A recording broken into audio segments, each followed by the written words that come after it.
কারণ আমি তো আর সালমান শাহর মুভি দেখিনি, আমার মারা দেখেছে। যেই কথাটা সত্য সেটা বের হয়ে আসলে ভালো। হ্যাঁ, আমি অত গভীরে আমি কিছু বলবো না, তবে হ্যাঁ, যেটা আমার মনে হয় যেটা সত্য সেটা বের হয়ে আসলেই ভালো হয় আর কি। কারণ আমি তো আর সালমান শাহর মুভি দেখিনি, আমার মারা দেখেছে। এবং আমার মারা অবশ্যই ওই টাইমে সবাই তার ফ্যান ছিলেন এবং এখনো আছেন সবাই তার ফ্যান। তো ওই দিক থেকে আমার মনে হয় যে যেই কথাটা সত্য সেটা বের হয়ে আসলে ভালো। আমার আসলে না, বাঙালি হিসেবে সেটা না, আমার সিনেমা বা এই টাইপের নাটক বা যাই বলি না কেন আমার খুব কম দেখা হয়। শুধু আমার দেশের না, বাইরের দেশের প্রযুক্তি আমার খুব কম দেখা হয়। কোনো না কোনো কারণে দেখা যায় যে দেখা হচ্ছে না। মানে আমি তো এখন অনেক ছোট, যখন আমি স্কুল কলেজে ছিলাম একটা পড়ালেখার প্রেশার ছিল। ৪৫ বছর ধরে কোটি মানুষের আস্থায় পাইপের বস আরএফএল পাইপ। তো ওই 3 ঘন্টা ধরে যদি তুমি মুভি দেখো তাহলে পড়বে কখন, বা একটা নাটক যদি দেখতে থাকো তাহলে তুমি পড়বে কখন। তো ওই একটা প্রেশার ছিল, যার কারণে অত কাজ দেখা হয়নি।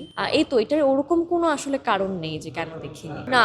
সিনেমা খুব হুট করে আসে না, আমি তো সিনেমা একদম ছোটবেলা থেকে করছি। আমার ফার্স্ট ফিল্ম ছিল কৃষ্ণপক্ষ। তো ওখানে আমার অডিশনের মাধ্যমেই হয়, একটা ছোট মেয়ের আসলে খোঁজা হচ্ছিল ওই বয়সের একটা মেয়েকে। তখন আমার কিছু টিভিসি এবং টেলিফিল্ম মৌরানি বের হয়েছিল তখন। তো ওইটা দেখার পরে মনে হয়েছে যে না, এই বাচ্চাটা আসলে এই ক্যারেক্টারটার জন্য, প্রিয়দর্শনী ক্যারেক্টারের জন্য পারফেক্ট। এরপর আমি অডিশন দিই, তারপর আমার সিলেকশন হয়। এভাবেই মুভিতে আসা, মানে হুট করে যে আমি চলে এসেছি তা না, আমার কাজের থ্রুতেই আসা।